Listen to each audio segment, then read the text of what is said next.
केंद्र सरकार ने क्रिमिनल लॉ को सदन में पेश किया और सदन राज्यसभा से पास हो गए।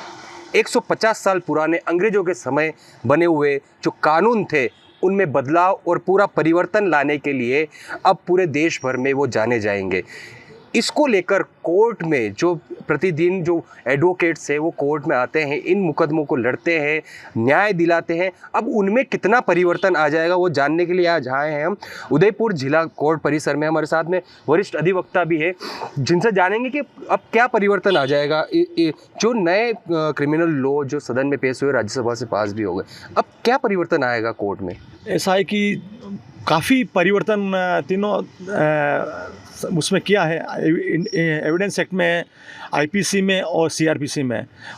इवन इनका नाम भी परिवर्तित कर दिया है। तो निश्चित रूप से कम जो धाराएं थी, जहाँ तक हमने देखा है 302 को 101 में परिवर्तित कर दिया। कुल मिला के मतलब जो भारतीय दंड संहिता था उसका नाम परिवर्तित करके भारतीय न्याय संहिता में उसको कर दिया है। सीआरपीसी को भारतीय नागरिक सुरक्षा संहिता ये नाम दिया है। और जो इंडियन पेनल कोड था उसमें 175 धाराओं में परिवर्तित किया है और 8 नई धारा जोड़ी और 22 धाराओं को निरस्त किया है। और सीआरपीसी में 107 धाराओं में परिवर्तन किया है, काफ़ी धाराओं को हटाया गया है। तो निश्चित रूप से हम अधिवक्ताओं को जो आज हम जिस तरह से हम माननीय सुप्रीम कोर्ट और माननीय हाई कोर्ट की जो हम बहस करते वक्त जो रूलिंगें पेश करते हैं जज कोर्ट में, तो निश्चित रूप से हमको सेक्शंस में जो परिवर्तन हुए उसको हमको देखने में काफ़ी समय लगेगा। हम जो 302 को 101 में परिवर्तित किया, काफ़ी धाराओं को परिवर्तित किया, तो हम निश्चित रूप से हमको समय लगेगा। जैसे जैसे रूटीन में आएगा उसी अनुसार हमका रूटीन बनता जाएगा और हम पढ़ पाएंगे और देख पाएंगे। अच्छा, एक सवाल ये भी, जिस तरह से आपने रूलिंग्स की बात की, रूलिंग्स में उस समय जो रूलिंग पास हुई है उन धाराओं में पास हुई है, फिर ये दूसरी धाराओं को जोड़ के किस तरह से मैनेज हो पाएगा? काफ़ी इसमें हमको और जजेस को भी काफ़ी परेशानी रहेगी, क्योंकि माननीय सुप्रीम कोर्ट के जो न्यायिक निर्णय हैं, हाई कोर्ट के हैं, हाँ, जैसे पहले 302 में अब नए सेक्शन जो 101 में आएगा, तो निश्चित रूप से हमको जैसे रटने में या उसको समझने में भी काफ़ी समय लगेगा। हो सकता है कि माननीय सुप्रीम कोर्ट जो पुरानी रूलिंग थे, जो आजकल तो वैसे ऑनलाइन सारे सिस्टम्स हैं, और उन सेक्शंस को जो हो सकता है 302 में जो पहले जजमेंट हुए थे उनको 101 में अपने आप उस कंप्यूटर के माध्यम से परिवर्तित कर देगा। तो हमें काफ़ी ईजी महसूस होगा और आने वाले जो नए अधिवक्ता उनको भी काफ़ी समझने में आसानी रहेगी। एक तरह से आपकी नई पाठशाला शुरू हो गई कॉलेज की वापस। निश्चित रूप से हमको एक कार्यशाला बार एसोसिएशन की तरफ से, माननीय हाईकोर्ट की तरफ से, माननीय सुप्रीम कोर्ट की तरफ से और बार काउंसिल ऑफ राजस्थान और बार काउंसिल ऑफ इंडिया की तरफ से एक कार्यशाला भी हम अधिवक्ताओं को इस नए सेक्शन को समझना में काफ़ी प्रयास करने पड़ेंगे। उनको हमको समझाने का एक कार्यशाला आयोजित करवानी पड़ेगी। आपसे जानना चाहूँगा, जैसे आज कोई मुकदमा 302 में दर्ज हुआ, हत्या के मुकदमे में 5 साल 10 साल तक सुनवाई चलती रहती है, तो उस दौरान क्या इफेक्ट आएगा इन चीज़ों का? ये कुछ टाइम बाद अगर पास हो गया और धाराएं बदल गई? नहीं, मेरा इसमें मानना है कि जो धाराएं जो चेंज हुई ना, उसमें कंटेंट वो का भी बना हुआ है। कंटेंट चेंज नहीं हुआ, आपका कंटेंट चेंज नहीं हुआ, इट मीन्स उसका ऑफेंस कोई कमिट हुआ है, लेकिन जो उसकी ट्रायल जो फेस जाएगी ना, जो अमेंडमेंट जो हुआ है, अमेंडमेंट से ये होगा कि एक तो न्याय त्वरित मिलेगा, ट्रायल बहुत फास्ट चलेगी, लोगों को न्याय जल्दी मिलेगा, और जो पहले 511 जो जज है उसको कर दी इन्होंने 411 समथिंग कर दी गई है। तो इसलिए आम लोगों में, आम जन में त्वरित न्याय मिलेगी संभावना ज़्यादा बनती है। तो क्या परेशानियाँ का सामना नहीं करना पड़ेगा? वकील हुए, जज हुए, साहब सबको नहीं परेशानी सामना तो करना पड़ेगा, क्योंकि प्रोसीजर पार्ट है। कभी भी न्यायालय की स्थिति ये होती है, कभी न्यायाधीश छुट्टी पर है, कभी और कोई कारण है, कभी हड़तालें हैं, ये इफेक्ट पड़ेगा, पर ज़्यादा इफेक्ट नहीं पड़ेगा इसका। अच्छा, आप बताएं, आपसे जानना चाहूँगा, इसमें बताया गया है कि वो सुनवाई पे सुनवाई वाला जो पहले से चलता आ रहा है वो नहीं होगा और कम हो जाएगा, तो आप क्या समझते हैं नए जो कानून पास हुए? देखो, सबसे पहले तो संसद के नए कानून का स्वागत है, और दूसरी बात यह है कि इस कानून के आने से हमें तो पहली क्लास में बिठा दिया है, क्योंकि आज तक जो पढ़ते आए, हमारे पास लाखों रुपए की लाइब्रेरी है, वो हमारे शायद किसी काम की नहीं रहेगी। फिर भी देश में न्याय व्यवस्था को त्वरित करने के लिए जो सरकार ने कदम उठाए हैं वो ज़रूर लागू होंगे, और सरकार से मेरा ये निवेदन है कि हमारे लिए विशेष कार्यशालाएं लागू की जाए, जजों के लिए, वकीलों के लिए, इसके बारे में भी लागू करने से पहले थोड़ा सोचा जाए।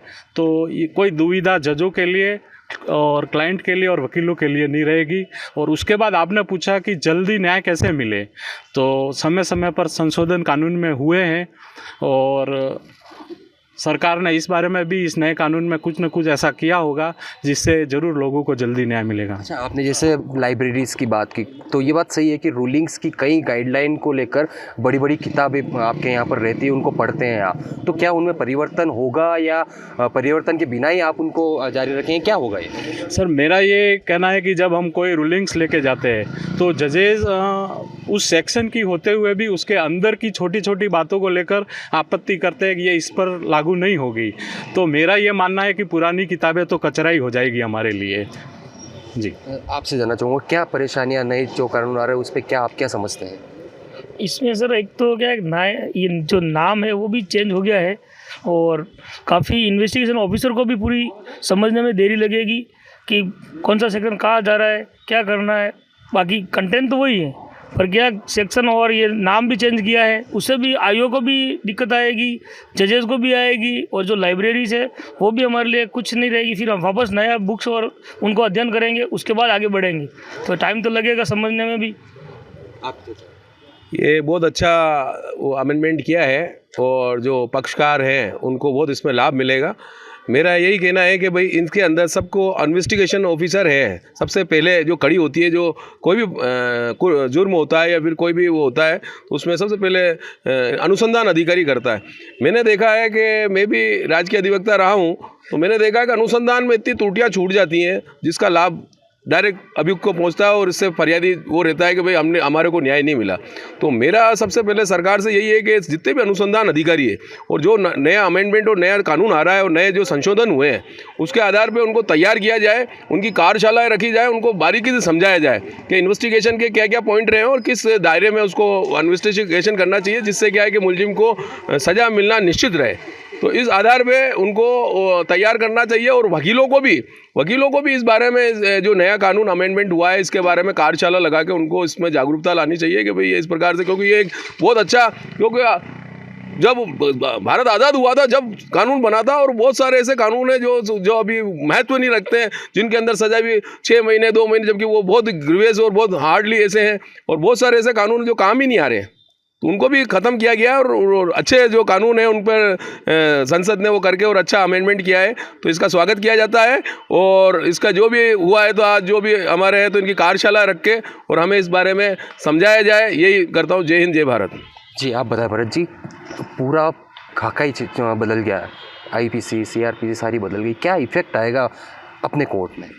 अपने कोर्ट के अंदर इफेक्ट तो ये आएगा, मेजर जो इश्यू है कि भाई जो पुराने जो केसेस चल रहे हैं उनके ऊपर कहना मतलब क्या रेस्ट्रोस्पेक्टिव या बूथलक्षी प्रभाव लागू होता है या नहीं होता है।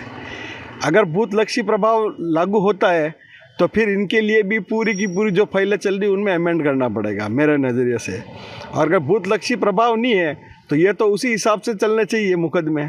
और बाकी जो है, जैसे पॉस्को एक्ट आया था तो उसके अंदर भी कभी वकीलों ने विरोध नहीं किया, वो सारे के सारे उस हिसाब से काम कर रहे हैं, कोर्टें भी काम कर रही है।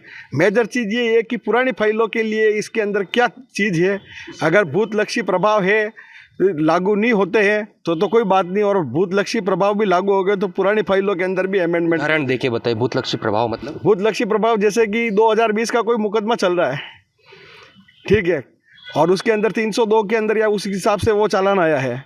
अब वापस अगर बूथलक्षी प्रभाव लागू नहीं तो वो एडिट ही चलेगा, और बूथलक्षी प्रभाव लागू हो जाता है तो फिर उसके अंदर भी जैसे चार्ज है 302 का चार्ज लगाए तो फिर अपने जो नई जो संहिता बनी है न्याय संहिता उसके सेक्शन के हिसाब से चार्ज अमेंड करना पड़ेगा।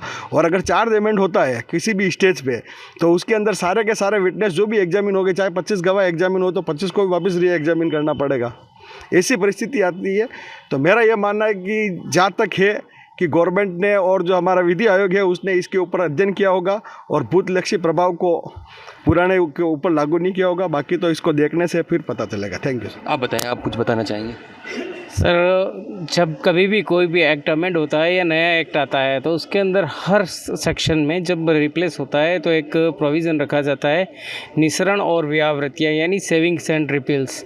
उसमें जैसे जो ये जो नई संहिता है उसके अंदर निःसरण और व्यावृत्ति का सेक्शन अगर हम देखेंगे तो उसके अंदर साफ ये आ रहा है कि जो कार्य पूर्ववर्ती संहिता भारतीय दंड संहिता के तहत किया गया है तो वो एज इट इज़ रहेगा, उसका इस संहिता के अधीन कोई रेट्रोस्पेक्टिव प्रभाव नहीं बढ़ेगा, ये इस संहिता के अंतर्गत किया हुआ माना जाएगा। सेक्शन में सभी से निवेदन करूँगा एक बार इसका इस नए कोड का सेक्शन 1, 2 और सेक्शन 356 अगर हम पढ़ेंगे तो सामने नजर आएगा जी उसमें साफ लिखा हुआ है निःसरण और व्यावृत्तियाँ भारतीय दंड संहिता के को निस्सरित किया गया है। मैं यहाँ फिर क्लियर करना चाहूँगा इस एक्ट को देखने से भारतीय दंड संहिता को निश्चित किया गया है, दंड प्रक्रिया संहिता यानी कोर्ट के अंदर जो प्रोसीजर फॉलो किया जा रहा है उसको अमेंड नहीं किया गया, भारतीय दंड संहिता को ही निस्सरित किया गया। दंड संहिता और दंड प्रक्रिया संहिता में जो डिफरेंस है ये समझे, दंड संहिता तो अपराधों को परिभाषित करती है कि क्या अपराध होगा और केस को उसका क्या दंड होगा, और सीआरपीसी प्रोविज़न करती है कि प्रक्रिया क्या अपनाई जाएगी, दोनों को समामेलित करके इसको बना दिया गया है। लेकिन दंड प्रक्रिया संहिता को इसमें निस्सरित नहीं किया गया है। एक बहुत बड़ी इसके अंदर छुपी हुई बात है जो न्याय प्रणाली को बचाए रखेगी, जो हसल एंड बसल और जो संशय वाली स्थिति है उसको ये उससे बचा के रखेगी। ऐसा का ऐसा एक और एक्ट और लोकल एक्ट है उसमें भी हुआ था, जैसे यूआईटी एक्ट को निस्सरित करके यूडीए किया था तो उसमें भी ऐसे प्रोविज़न दिए गए थे।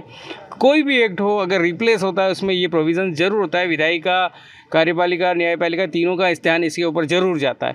तो मेरे हिसाब से ये कोड अपने आप में कंप्लीट कोड है, कोई ज़्यादा फर्क पड़ने वाला नहीं है, न तो पक्षकारों को और मेरे हिसाब से अधिवक्ता बंधुओं को भी इससे बहुत ज़्यादा करनी। और रही बात लाइब्रेरी की तो हाँ, पुरानी लाइब्रेरी भी आगे कार्य करेगी क्योंकि इसमें लिखा हुआ है पूर्ववर्ती संहिता के तहत किए गए पूर्ववर्ती कार्यों पर कोई प्रभाव नहीं पड़ेगा। इसलिए पुरानी लाइब्रेरी में जो ऑबिटा डिक्टा आर्टिकल 141 और 142 के तहत supreme courts and high courts ने दिए हैं वो लास्ट तक प्रभावी रहेंगे। Thank you. बिल्कुल अलग अलग अधिवक्ता अलग अलग व्यू आ रहे हैं, सभी अलग अलग बात कह रहे हैं। प्रभाव पड़ेगा नहीं पड़ेगा, लाइब्रेरी में जो पुस्तकें पड़ी हुई है सालों पुरानी वह उनका क्या होगा, रूलिंग्स का क्या होगा, तो ये जाना आपने उदयपुर के अधिवक्ता जो नए क्रिमिनल लॉ पास हुए हैं उनके लिए क्या कहना है। एबीपी न्यूज़ से विपिन सोलंकी, उदयपुर।